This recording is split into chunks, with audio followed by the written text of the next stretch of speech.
Welcome to the Daily Plunge. We're in the Gospel of Luke, chapter 9, verses 51 through 62. Now, Jesus, it says, is heading towards Jerusalem. He is resolutely aiming towards Jerusalem, which means he's going to Golgotha. He's going to the cross.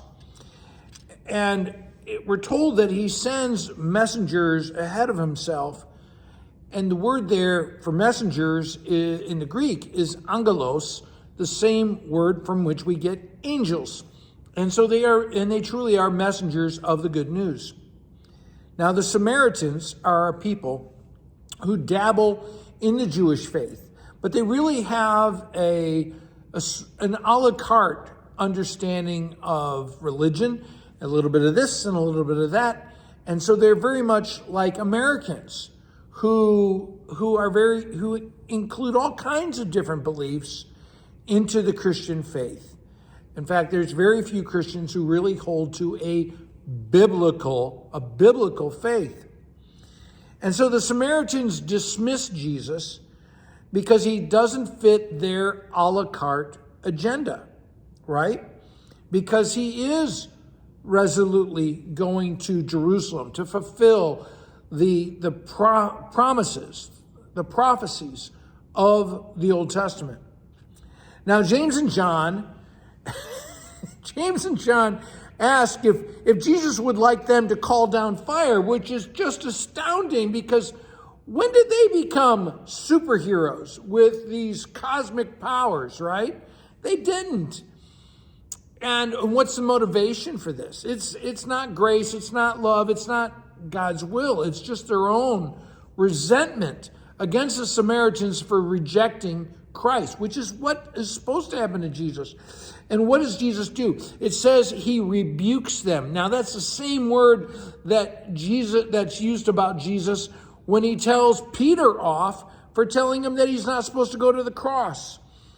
And so Jesus is rebuking their satanic impulse because violence does not bring about faith. It doesn't bring people to faith. And so we go on. It says that then he and his disciples went on to another village. And as they're walking along, a man says, "I will follow you wherever you go."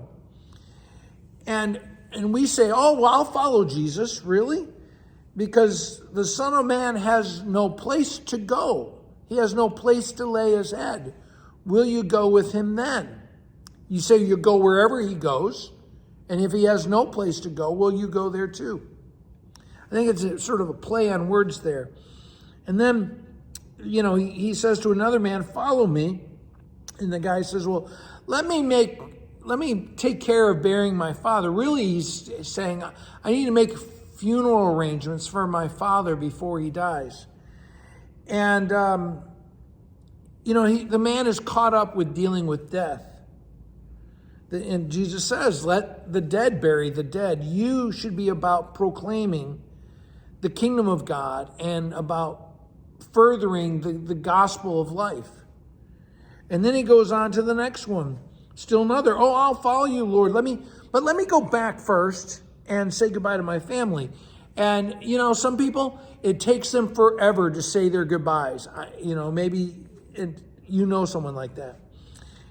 And Jesus says, now the Greek says, "No one who puts their hand to a plow and looks back is fit for the kingdom." If your translation says service, that word service is not there. So what does it mean to be fit for the kingdom? You and I are not fit for the kingdom no matter what. What makes us fit is trusting in Jesus and following in him. And don't look back to the old sinful life. Follow Christ. That's what I think I get out of verse 62. Thanks, friends. Have a blessed day.